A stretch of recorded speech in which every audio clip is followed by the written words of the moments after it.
All right, welcome back in. Hangin with Hester, presented by Richards Honda.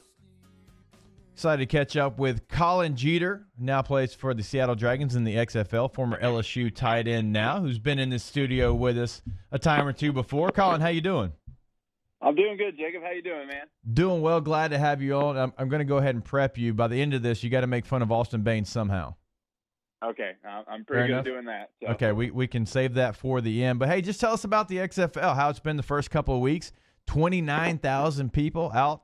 Last game there in Seattle. I know it's got to be an exciting feeling to know that the league's being received so well. Yeah, man. It's been really fun, honestly. I mean, to have, close to 30,000 people at the home opener, it was insane. They filled up that whole bottom level of the stadium, and it was rocking by the end of the game. So it's been fun, man. It's been legit football, and I'm just happy to be in it. How's it been not really having a full preseason? I know you've had some scrimmages leading up to it, but that first game, now you've played 2 games, but really not having a preseason to get ready in week 1 where there's some things you're like, man, I know in 3 weeks from now it's going to be a little bit different.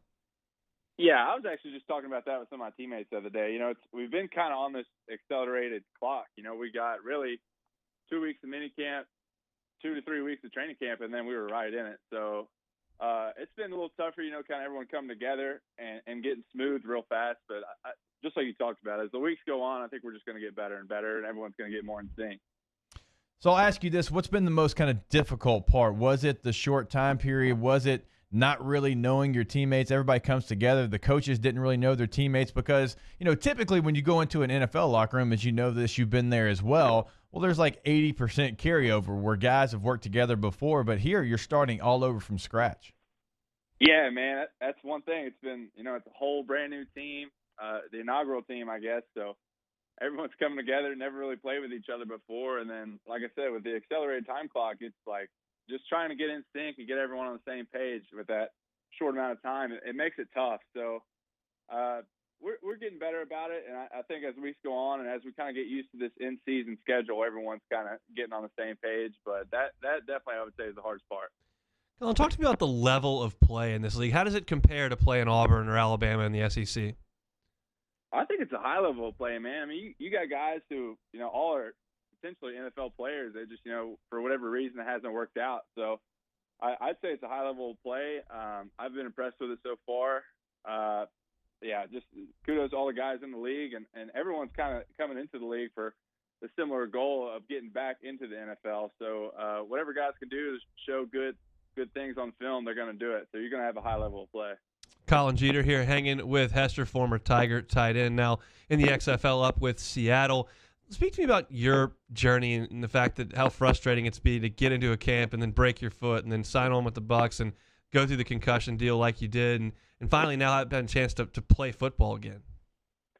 Dude, it's been a wild 3 years to say the least, man. I mean, just like you said, the broken foot, thinking I could come back from that, then to have the concussion, get waived, and then, you know, think I'm doing the Alliance last year to hopefully get back in the NFL and find out that I have to get a second surgery on the foot. It's just been long and somewhat gruesome and just really frustrating from the start. So now that I'm actually out here playing, man, I'm just having a blast. I'm trying to enjoy every moment I have and really having fun out here playing in the game, because it's been really since the Citrus Bowl my senior year that I've played in a full game. Colin, obviously something that's grabbed the attention of fans watching the XFL has been the different rules. And a lot of people talking about how they like the kickoff rules and some of the different things the XFL's doing. Of the new rules that you're playing with, obviously you played in the NFL, so these are new to you as well. Which one do you like the most? I'll tell you what, we haven't had – no one's had to do it yet, but the overtime rule where it's like a soccer shootout, I think it's awesome. I think it's exciting and fun for both the players and the fans. I mean, it's literally a single play. It could change the whole – aspect of wins and losses, and I think it's really fun. And there's a bunch of rules that I think were common sense stuff that they did a good job of putting in the game, but the overtime is definitely my favorite. All right, I can tell you where you're located in Seattle. You play where the Seattle Sounders play, so soccer shootout would be A-okay with your fans. Oh, yeah, it's right up their alley, man. I really am excited to see it happen for the first time. Obviously, I hope it doesn't happen in our game, because I hope we're winning in regulation, but it'd be fun to watch on TV. Okay, now you're a guy as well that when you play tight end, when you play fullback, when you're an H-back, whatever, you know, those type of players, you're typically the wedge guy in kickoff return, and you're taking on a block of a guy who's got a 50-yard head start, and he's coming to headhunt you. With the kickoff rule changes, I've got to imagine everyone likes them, but you love them. Yeah, man. I think it's great for player safety, man. Like you said, when you got people running full speed, just coming to knock your head off, it can be a tough job. But this makes it easy for the players as far as safety. Now, I think it's tough. You know, you're 5 yards apart, and you've got so much space on either side of you that a guy can wiggle and move. So it's a tough position to play. But as far as the safety aspect of the game, I think it's a whole lot better. How's life in Seattle? It's living like in the Pacific Northwest. What's it like up here? Yeah. Is it like Longview, Texas, where you're from? No. I tell you what, we have seen the sun for the third day in a row now, and it's been a miracle, man. It is cloudy and wet up here every day.